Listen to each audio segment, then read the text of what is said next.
Après avoir construit la personnalité avec les 6 premiers signes du zodiaque, nous arrivons au mois de la Balance.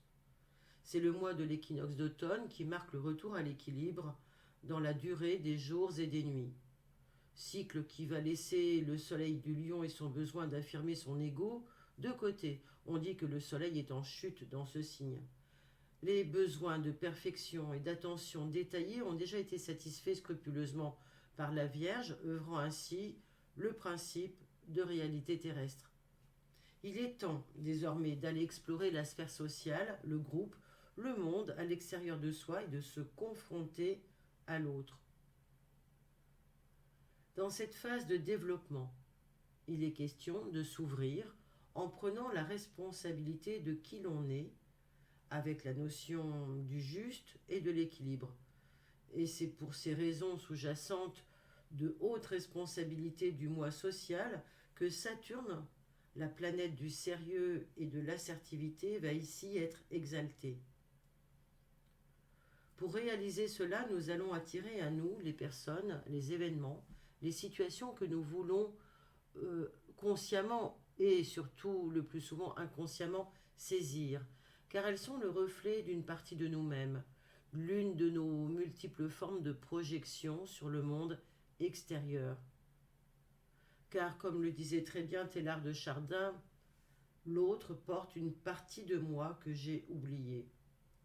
Et cet autre se présente à nous, afin que nous nous reconnaissions en lui comme différents de lui et que nous trouvions un accord, un équilibre, non pas avec les plateaux déséquilibrés dans une solution gagnant-perdant, mais bien dans l'esprit de la compétence sociale gagnant-gagnant. C'est alors que tout commence dans l'essence et la mémoire avec le germe de vouloir satisfaire au fond la quête du couple idéal, de la relation idéale, que ce soit dans la relation de couple effective ou dans toute autre relation dans laquelle on va chercher à mettre en place l'harmonie, l'entente, le deux. La balance va pour cela utiliser les capacités qui lui sont propres, à savoir mesurer, ajuster, observer, concilier, arbitrer, rendre juste et beau, adoucir, coopérer, etc., etc. La balance est bien sûr dotée de toutes ses qualités d'aisance. C'est sa nature profonde que de rechercher la paix coûte que coûte, ainsi que, dans le meilleur des cas, la justice sociale.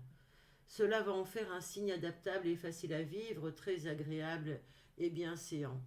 Et c'est sous son égide que naîtront des personnes capables d'animer, de réunir les contraires, les arbitres, les juges, les médiateurs, les diplomates. De ce fait, on peut dire que la balance gouverne la loi, la justice, ainsi que le monde des affaires et des meilleurs communicants. Malgré les apparences qu'elle n'aura de cesse de toujours enjoliver, la personne native de ce signe, ou ayant l'ascendant balance, sera en fait un faux extraverti. Sa nature est plus du ressort de Saturne qui la porte à la mélancolie, et cela apparaît derrière sa sociabilité vénusienne. Les natifs de ce signe sont en mesure d'améliorer ce monde en contribuant à pacifier les échanges et à poser le cadre du dialogue dans une forme de consensus respectueux et juste envers les parties concernées.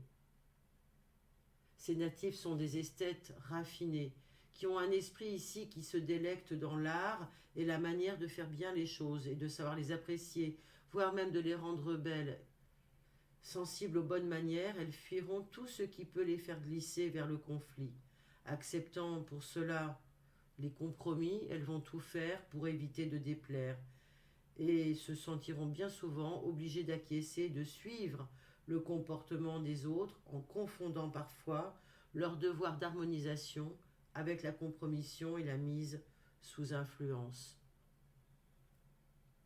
Promise à l'entente fusionnelle, ce signe d'air devra veiller à suffisamment faire respecter l'espace entre elle et l'autre, ainsi que les deux puissent